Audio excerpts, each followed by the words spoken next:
people, security analysts. I support Muslim tickets because Tinubu is working. Jingin. Popular Nigeria overseer Pastor Adamson Aromaegbe is dead. Singer Wasiu Ayinde Malachi cry on stage after hearing news of Ogogo's death.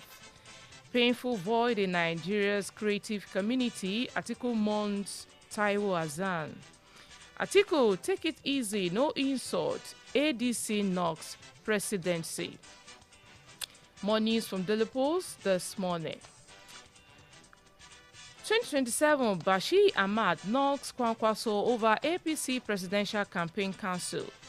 2027, we are looking to unite Peter Obi, Atiku, others, Lukman. Transparent subsidy regime will reduce transport costs. KB Edese backs Atiku.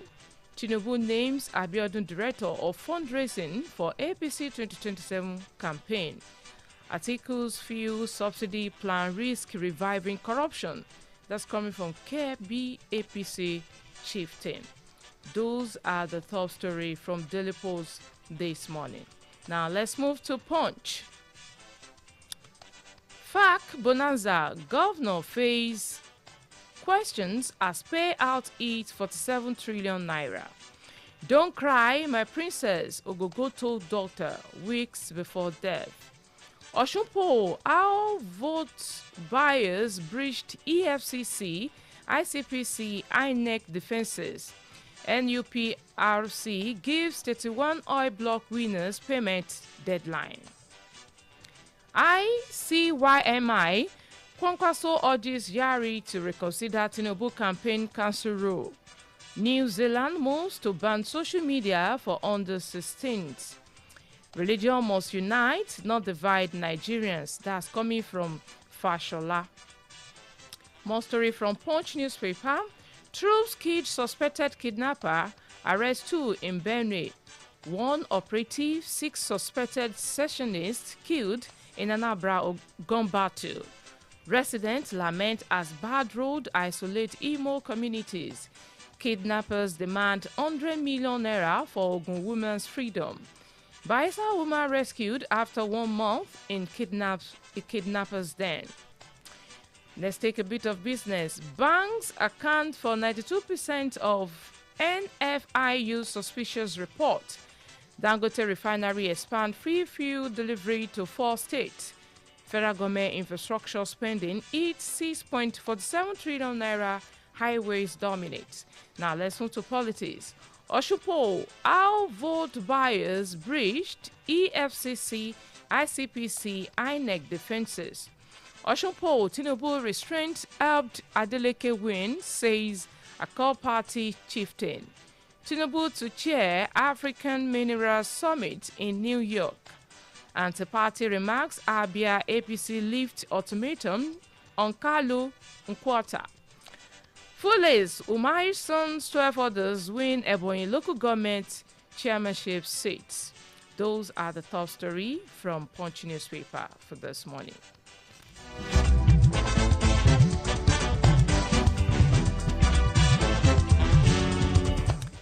Now let's take the cable.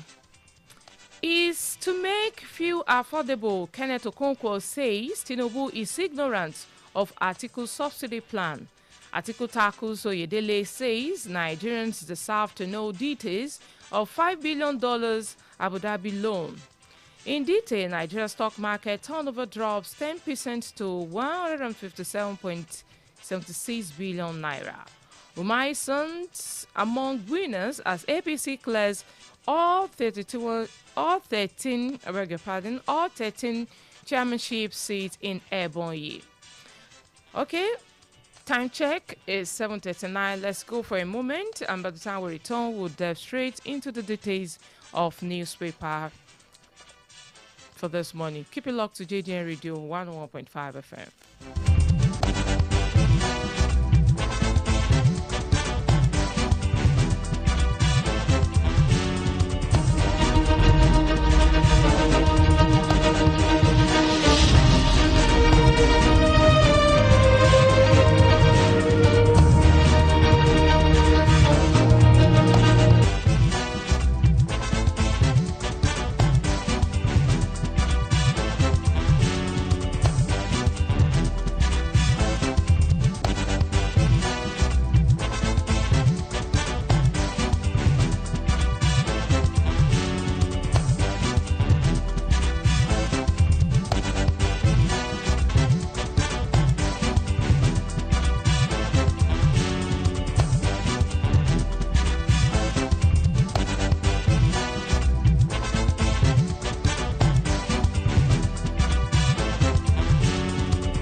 right, glad to know that you're still there. In case you're just tuning in, this is JDN Radio 101.5 FM. And welcome to newspaper review for this morning. My name is Omolola Kalejaye Damisa. With me this morning is Comrade Adirogba. Good morning to you. Yeah, good morning. How are you doing today? I'm very well. And you? Fine, thank God. All right, let's take this story from Punch newspaper. FAC Bonanza. Governor face questions as payout eats 47 trillion naira. With FAC allocations reportedly eating about 47 trillion naira, why are many Nigerians still not seeing corresponding improvement in infrastructure and basic service at the state level? Comrade. That question is rhetoric because the money being expended by the federal government to state governments, you can't track, except they tell you that this is the amount of money that has been given to each state. And why can't we track? You mean the citizen? Is there an accountability system? There's no accountability. Okay, they just say, okay, see, even the headline says it's a lump sum. So when you now break it down, how much each state receives, you can't say that. The reason I say you can't track is how the government or the governors, how they spend it on the citizens. One of the things they will say is they pay salary. They say they are doing infrastructure, which might be obvious, may not be obvious. They say they are okay. Subsidy is good. So a lot of things that are just not right in proper order. That's why I said you cannot track it, because they say since they've removed subsidy, that the allocation to each state government has increased more than doubled. But does it reflect on the life of the citizens? The other day, the president was talking that any money that the federal has, he was accusing one of his protic that they will come to the federal hand in cap, but when they go back to their state, they cannot do anything. So even the president himself knows. So I keep still dispensing this money to them. So there's no proper accountability. That's why most of them run under the umbrella, under the broom, so that there will not be a searchlight on them on how they spend it. Okay, should citizens now, charge state governors on how they should give them detailed account of how these increased allocations are being spent? Definitely, this has been the noise since subsidy had gone. But has you ever seen anyone coming out to say? Do we say people are not in the know to know how to go about this? It's not that they don't know; they know, but because it is one of the ways that by which they are living. Maybe those free money that they get, they will not want to say. You mean the citizens? Some of the people that are in the hands of affairs that you are supposed to ask questions, people that we are supposed to call to ask questions. Most of them, because the way their source of livelihood, that's where their source of livelihood, that's where they see the free money that they get. That's where they maintain the status in the society, because those money, as I said, is not accounted for. Which other day there was this, I think it was me and we were discussing about a governor that had 4,002 special advisors. So if you have 4,002 special advisors under the budget, because it's in my family now, I may not be able to challenge that. What are your rules? What is the essence of these rules? What are you doing? What input are you putting into the state? So that's why I said most of us will not be able to ask, because it is somebody that we know. Most of us, yes. Those that are eating, that are directly under the government. Even you, if you have somebody there, you may not be able to ask. Who told you that? Let's just tell ourselves the truth. You may not be able to ask that. What are your rules? What are you doing? Should we continue like this? That is the problem. Okay, the rhetoric has to change. Then how can citizens now? How can they go about it if they are to ask governors for accountability? What are the steps to take? What are the things they needed to know? First, you need to know your right as a citizen. This atmosphere of the country has made everybody to be careful because of intimidations. Because there's somebody that knows somebody in power, that when you raise an alarm, they will always warn you that, okay, it's enough. Your mother, my mother will be like, yeah, the only one I have. Small. Those are the things that have actually increase fears in the system, even in the citizens, even in someone that has, even like some of us are graduates. When we know the right things to do, we are like, okay, we need to be careful. We fear for our lives. So, but there's always a provision in the law that we should ask questions, the right questions. When we need to ask them? There's no better time than now, because we are going through the election season. They will start coming to our vicinities. They start coming to our area. Let us be orderly. Let us organize ourselves. Let us be united. One voice. Not that we will reach a consensus now. By the time the person or individual appears, the rhetoric will change. Or some people will be like, we shouldn't ask such. We need to ask the right question, no matter how hard it is. And talking about this huge increase in the federal allocations, do you think this will encourage states to depend too heavily on FAC rather than developing their own internal generated revenue? A lot of states depends on it. A lot of states and depends on it. And do you think it should stop? Why can't there are a lot of ways by which states can actually generate money on their own. No, say for instance, look at when our governor, when he came in, look at what he said.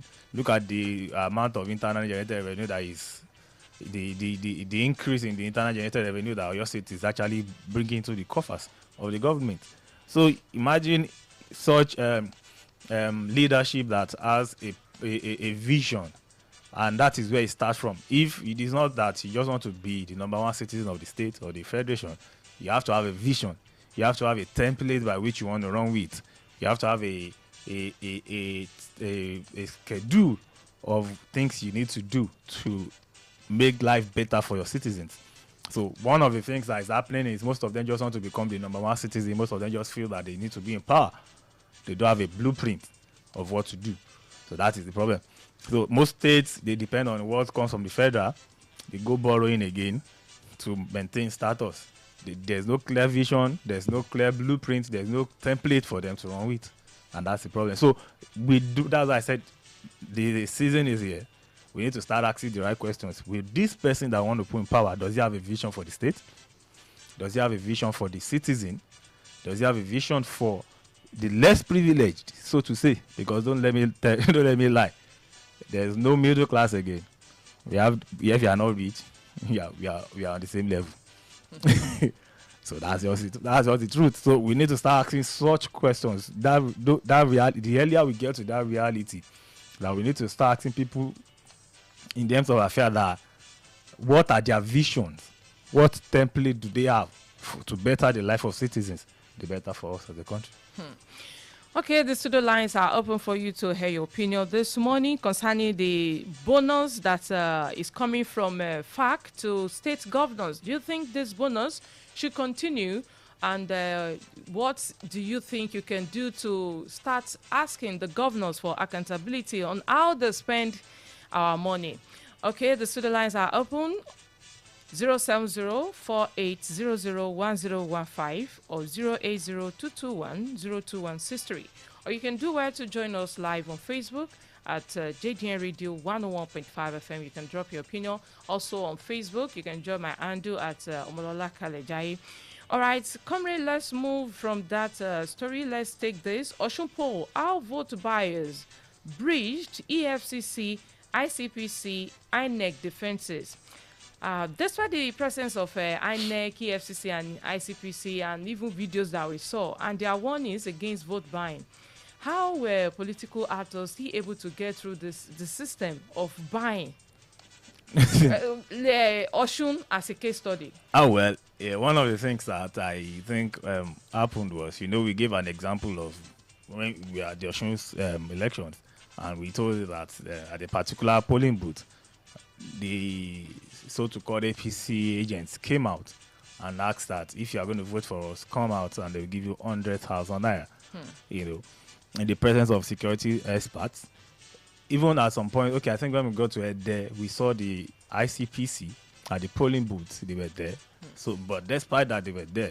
You can't. Was there any arrest made? Well, up until now, there's no documentation to show if there was an arrest that was made. But before the election, the DSS and I think the EFCC, they picked up the SSG Yeah, they picked up, I think, the chief of staff too of Osun State. But individuals, residents, I don't think they can, because during elections you have people talking in clusters. You don't know if they are additional money for themselves. Even before the election, even before these ICPC people, before they came to that place, we were there when they left. If they were not there all through the election process, they cannot be, because how many personnel do they have to be at every polling unit to court? They cannot.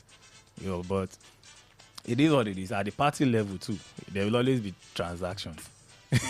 There will always be transactions. Because so should we say poverty is the major reason voters accept money during election, or do we say vote buying has become deeply entrenched in Nigeria's political culture? One of the things that we believe in this country is that is at this time when we have elections, that you can get anything you want to collect from all these politicians, because when they get there, they will do have access to them.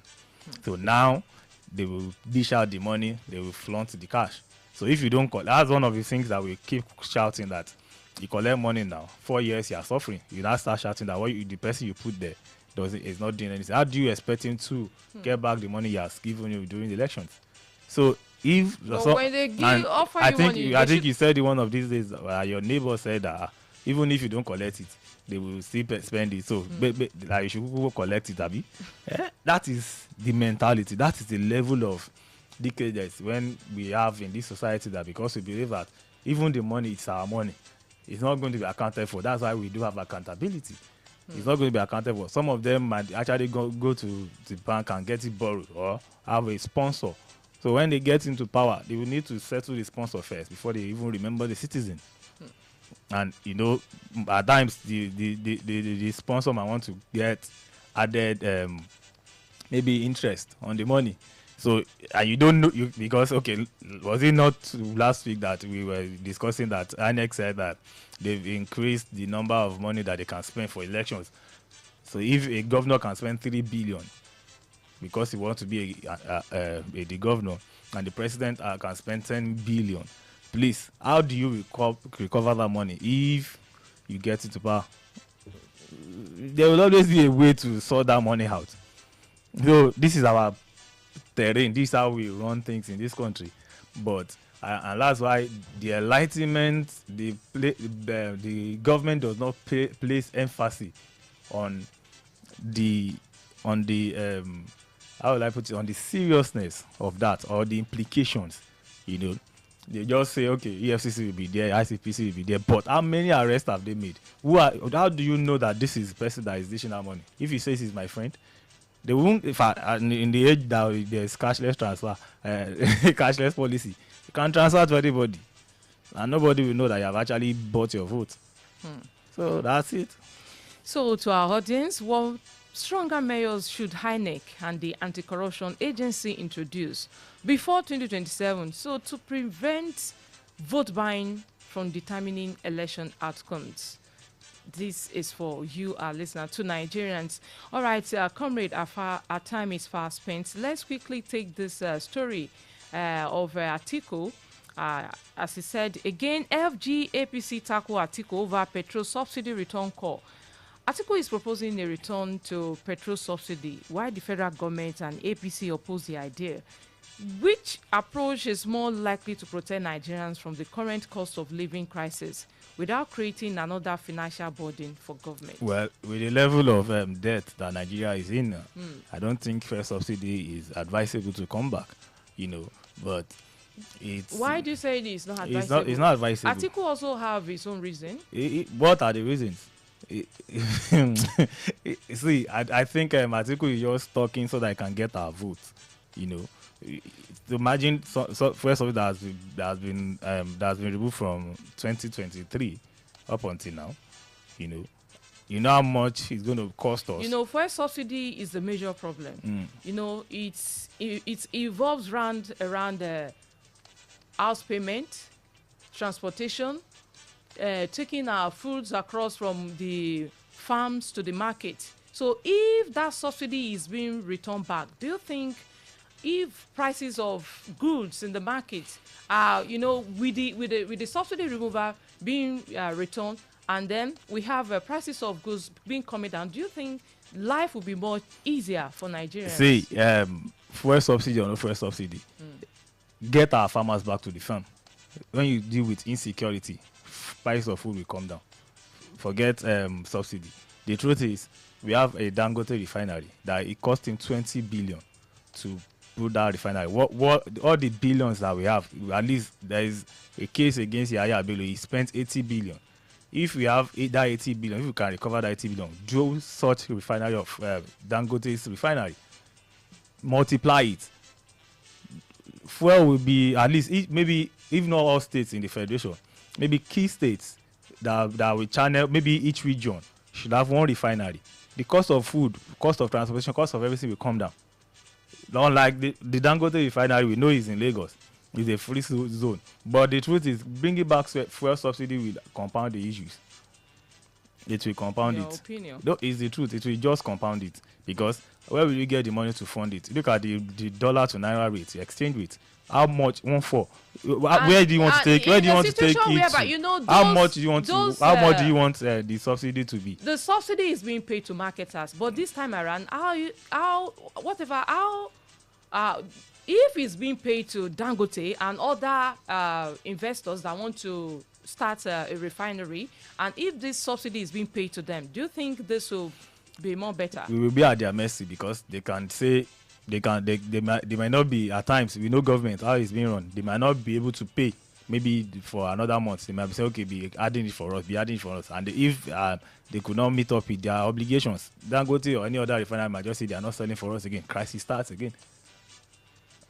So I think going back to fuel subsidy is a no for me, because I think he's just trying to pacify Nigerians with that statement. That's my own opinion, because subsidy, yes, everybody knows that subsidy has to go, because we're just feeding few Nigerians with that money, and the money was not being accounted for. Now we now channel it to the states. It is our leaders that we need to ask the questions. If we take care of security, if our farmers can go back to the farmland, and without fear, food will come down. If we replicate even if the refineries that we have, if you replicate them, if you can make them work, fuel will come down. That's just the truth. Thank you so much for doing this with us this morning. All right, it's time for us to go. That's a wrap for today on Newspaper Review on JDN Radio 101.5 FM. Keep it locked to JDN Radio 101.5 FM. Iroyin Af'Oni comes up next.